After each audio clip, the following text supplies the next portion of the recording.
DIY shop, convenience store, cafe. Akalain mong pwede palang magsama-sama sa iisang lugar?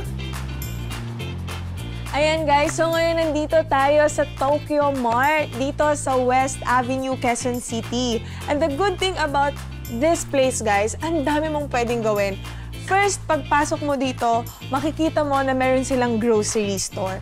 And most of the things, bibili mo dito sa grocery, guys, yung mga mabibili mo sa Japan.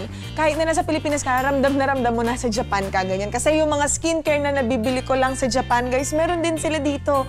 Yung mga pagkain, na drinks na pang Japanese, meron din sila dito, guys.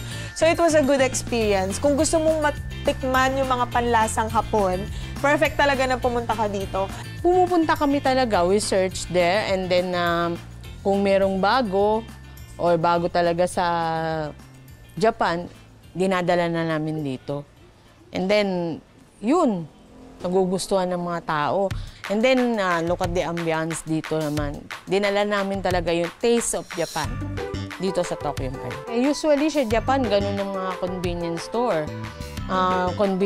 And then they have their cafe. Aside sa cafe and sa grocery store, meron din silang DIY. So dito guys, nakikita niyo naman, ang dami niyong pwedeng gawin. Pwede kayong gumawa ng phone cases like this. Pwede kayong gumawa ng mga cake, roses, perfect for birthdays and other celebrations. Meron din namang mga hair clips, kagaya nito suot ko, and hair clamp na kagaya nito. Kaya perfect talaga pumunta dito yung mga pamilya. Dahil habang nag-grocery si mommy, nasa cafe si ate, pwede naman dito sa bunso, sa DIY. Ang kagandahan dito sa cafe nila, meron silang bundle. 198 pesos, meron ka ng drink, and meron ka ng cake. So, 1 drink and 1 cake for 198 pesos. Good deal na talaga yon. Iilan lang to sa mga pwede mong pagpili ang cakes. Meron silang chiffon pudding. So, meron din silang chocolate malt cake.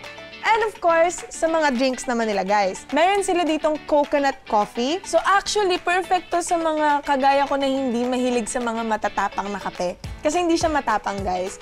Ito naman is mint coffee. Gising ka magdamag dito. Okay. Fragrant rose latte. Hindi masyadong overpowering yung lasa. Mas nalalasan ko talaga yung tsaa.